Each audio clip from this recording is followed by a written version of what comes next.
Olá, sejam bem-vindos e sejam bem-vindas a mais um TV Crefito 1. E nessa edição vamos conversar sobre a diferença entre ter uma especialidade ou buscar o título de especialista pelo COFITO. Concluir uma especialização como mestrado, por exemplo, faz de profissional fisioterapeuta ou terapeuta ocupacional um especialista reconhecido pelo Conselho Federal? Para responder a essas e outras dúvidas, convidamos a fisioterapeuta, professora do Departamento de Fisioterapia da UFPE e membro da Comissão de Desenvolvimento Científico e Educação da Fisioterapia do Crefito 1, doutora Cíntia Vasconcelos. Olá, doutora Cíntia, seja bem-vinda. Olá, Maria, obrigada. Vamos conversar, né? Aproveitar para tirar essas dúvidas que são tão comuns, frequentemente chegam, né? Dentro da comissão da educação, junto dos alunos, profissionais. Eu acho que é um tema de bastante relevância, que é importante a gente trazer. Vamos lá, e fazendo jus à pauta do programa. Qual a diferença entre especialização e o título de especialista? Pronto. Eu acho que talvez a gente pudesse também começar um pouquinho antes, que vai chegar nesse ponto, né? Quando a gente termina a nossa carreira de formação, né, dentro da universidade, nós podemos seguir vários caminhos, né? E dentro desse processo de educação permanente, de buscar algo mais de complementação da nossa formação, é comum que o profissional opte ou por uma pós-graduação lato sensu ou por uma pós-graduação stricto sensu. Dentro da pós-graduação lato sensu, regulado pelo Ministério da Educação, inclusive, é que nós temos os cursos de especialização.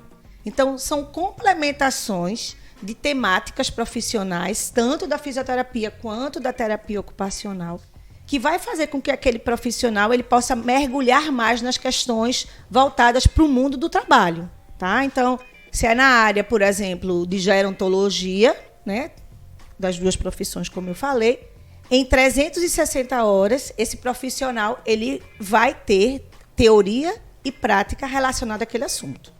Esse é um curso de especialização.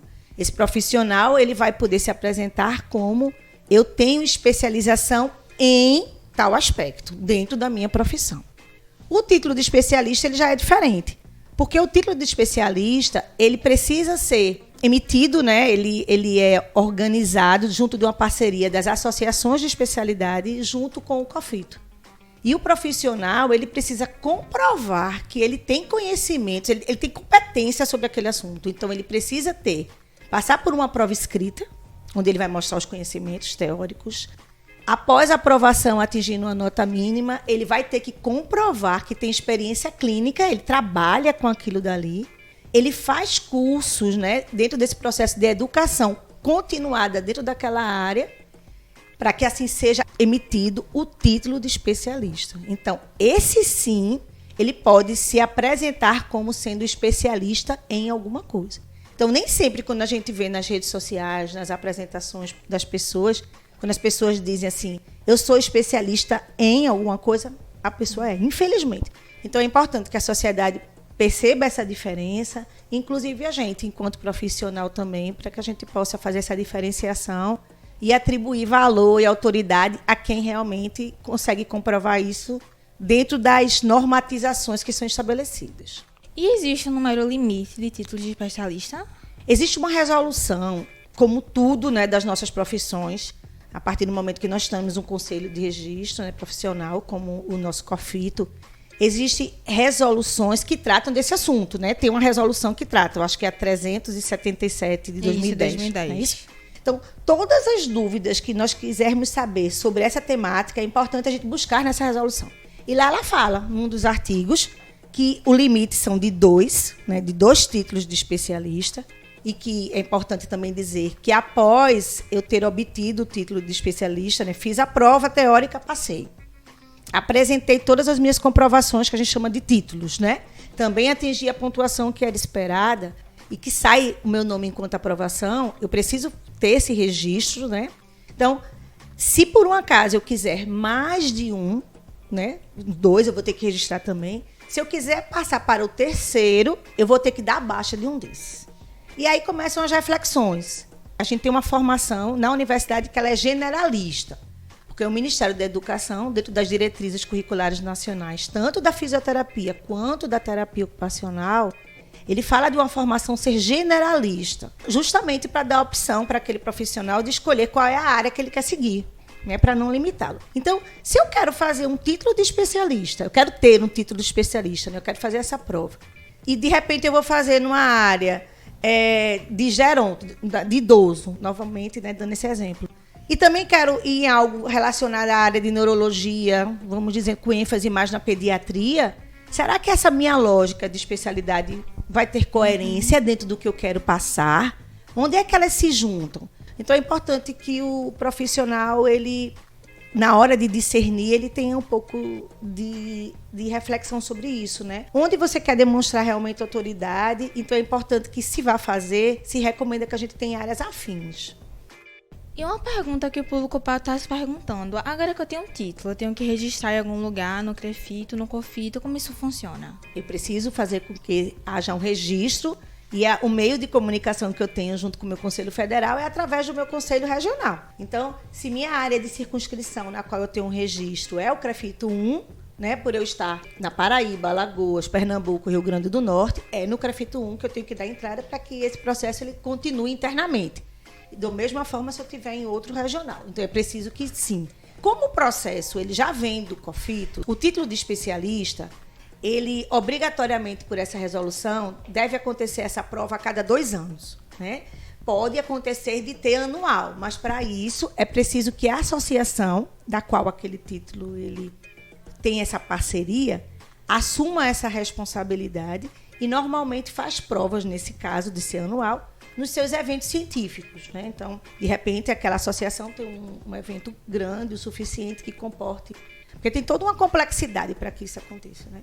Então, esse processo ele já vem de uma forma automática, vamos dizer assim. Agora, se eu tenho um curso de especialização, então, acabei minha graduação ou não, estava fora do mercado de trabalho, quero fazer uma recolocação profissional. Vou fazer um curso, né? E naquele curso eu acabei, finalizei. É importante, eu também pedi para que seja feito o registro dentro do meu conselho. Igual se eu fiz mestrado, doutorado, né? Porque vai fazer parte da minha ficha funcional, da minha história. Isso é bom, inclusive, para a gente poder fazer a construção do perfil dos profissionais.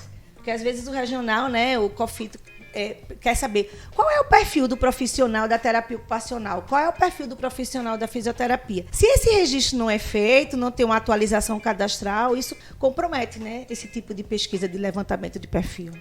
Sim, e pegando um gancho de mestrado e doutorado, é melhor profissional ele fazer pós-graduação, mestrado e doutorado, ou ele fazer o título de especialista à prova nesse caso? Ou isso depende muito também do que o profissional quer para a vida dele? Eu rio justamente por conta disso, né? Porque a gente fica sem saber exatamente qual o melhor... Alguém dizer o melhor caminho é esse ou aquele outro, né? Porque para cada um deles a gente tem que entender que ele é o caminho para alcançar algo. Então, eu quero seguir uma carreira acadêmica. Poxa, eu acho que meu caminho está dentro de... Eu quero ser docente. Para eu ser docente, eu preciso me aprofundar nessa pós-graduação, né? Na questão do stricto sensu. Então, eu vou ter que fazer um mestrado, provavelmente um doutorado, né? Dependendo, né, do tipo de exigência. Se você for para uma universidade pública, é preciso. E naquela área, eu vou ter que ter defesas, né? Porque eu vou ter que defender uma hipótese e fazer uma pesquisa e apresentar as minhas dissertações. Essa é uma determinada expectativa, vamos dizer assim. Não, eu quero ir para o mercado de trabalho. Vou dar um exemplo da fisioterapia dentro da terapia intensiva, por exemplo. Então, eu entendo que o meu propósito dentro da minha profissão é trabalhar numa terapia intensiva, na unidade de terapia intensiva. A gente já sabe que esse espaço, esse ambiente, ele tem algumas exigências próprias. Então, peraí, eu quero ganhar mais experiência, mas eu quero primeiro para o mercado de trabalho. Eu posso começar por uma especialização, por um curso de especialização. Aquele lato sensu que a gente falou. Ele é de 360 horas, porque é a exigência que o Ministério da Educação traz. Então, dificilmente você vai ter um curso com uma carga horária maior, né? Dividido normalmente em 1 ano e meio, 2 anos. Né?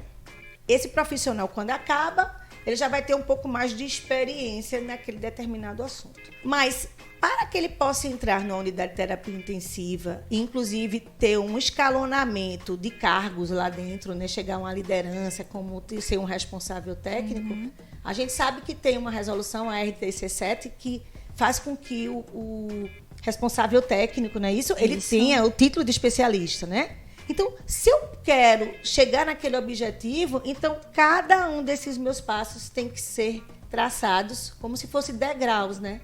Para que a gente consiga chegar lá, Marisa. Porque se eu chegar depois de 10 anos e descobrir, meu Deus. Então, eu já deparei bastante com pessoas fazendo provas, por exemplo, para a questão do título de especialista, e faz a prova, passa, quando chega na hora, fala assim, será que eu vou ter títulos o suficiente para pontuar? E aí fica a pergunta, como é que você faz a prova e você não teve essa preocupação? Que tipo de planejamento você teve, né? Então, é importante que a pessoa primeiro pense onde quer chegar, onde é que ele está bem, onde é que ele está feliz, para poder ele traçar isso de uma forma mais consciente. Então, a senhora aconselha que haja um planejamento profissional? Que não é tão fácil. Né? Eu acho que é uma mudança de cultura hoje a gente tem visto, né, dentro dos profissionais de uma forma geral, não é diferente na fisioterapia nem na terapia ocupacional, mas esse investimento nesse planejamento é importante que comece a acontecer, que as pessoas se preocupem. Eu estou falando que não é tão fácil porque isso acho que abarca todas as profissões, não sei se na sua também fica dessa forma, até porque a gente entra muito no mercado muito novinho, né? Mas aí as pessoas têm que começar a entender que a gente precisa ter junção de algumas habilidades, né? Não só o que eu tenho conhecimento, eu aprendo na universidade, seja na teoria, seja na prática, mas também para mim, enquanto pessoa. O que é que para mim flui mais fácil, né? O tempo voa, eu não consigo perceber, que a gente fala muito essa questão do tempo ser atemporal. E tem outras situações que você sai dali reflexiva, cansada, né?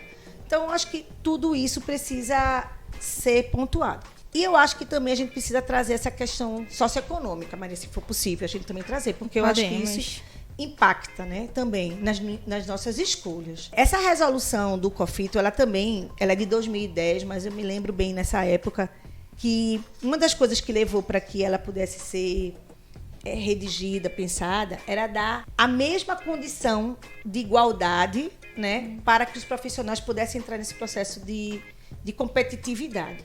Então, por exemplo, será que todos os profissionais vão conseguir ir para um congresso fora do seu estado, que dura 2, 3 dias, que vai ter um pagamento oneroso, você vai pagar por aquele congresso, para fazer a prova lá?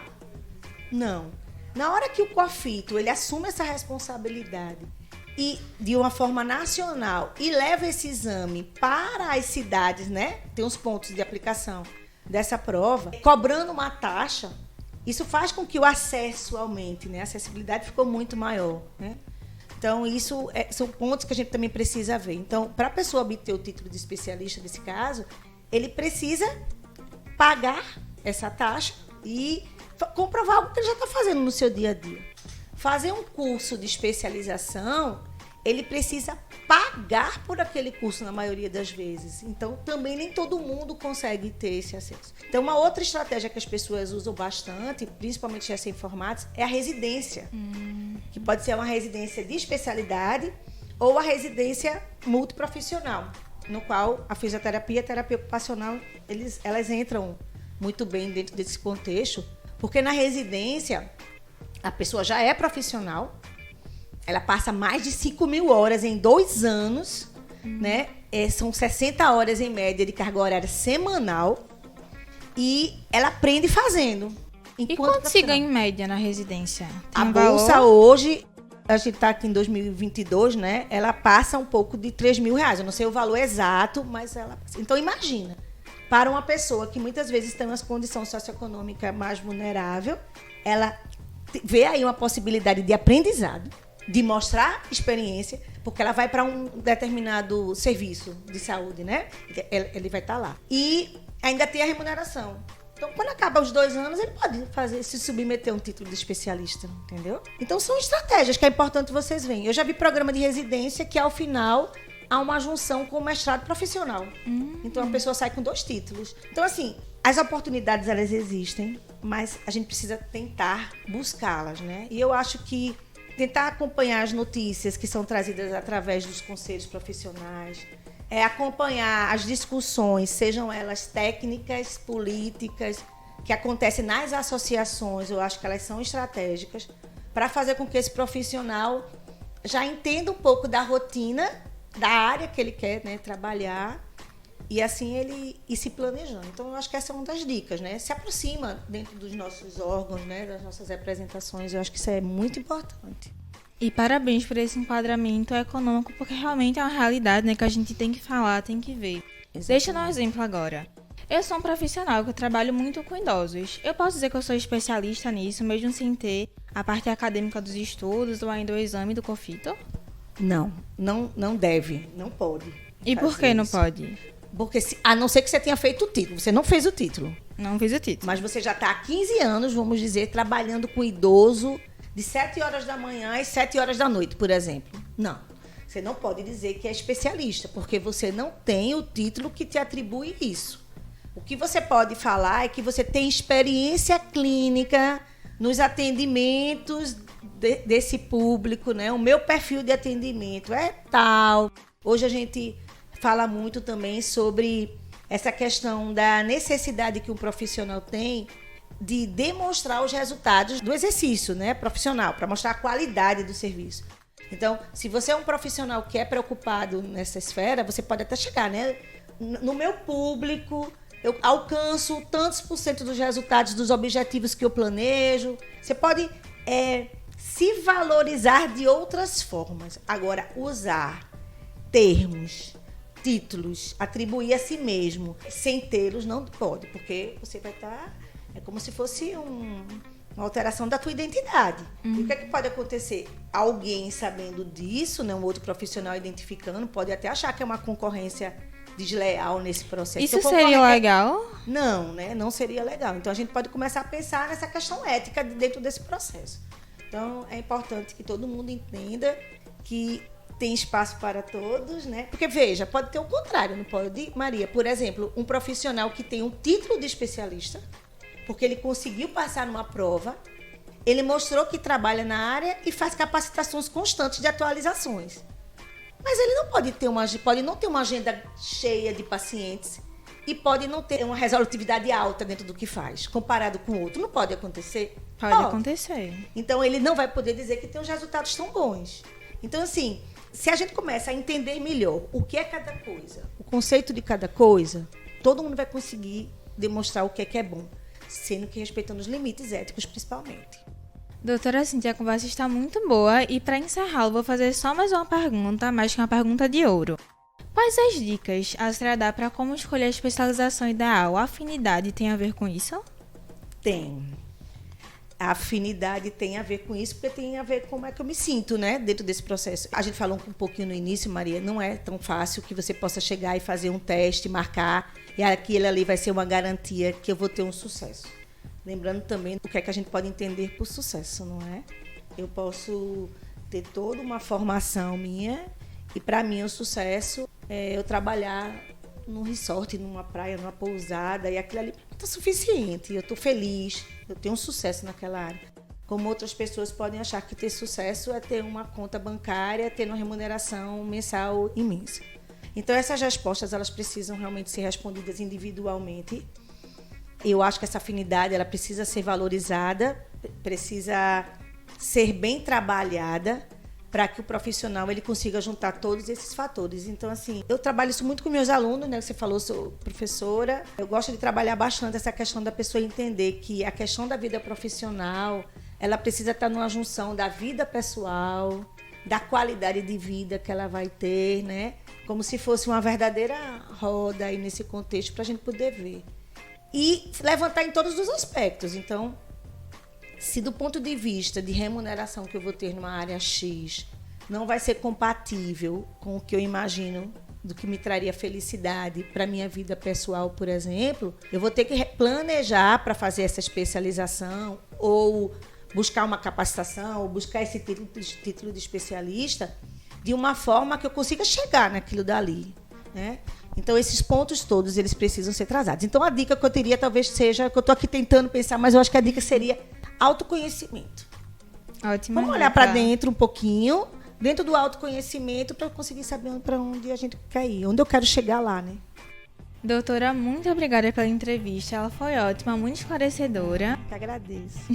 E obrigada a você também por nos acompanhar aqui no TV Crefito 1. Não esqueça de curtir, comentar, salvar e compartilhar esse post. Nos siga nas redes sociais e sugira pautas que você quer ver aqui no programa. Até a próxima edição.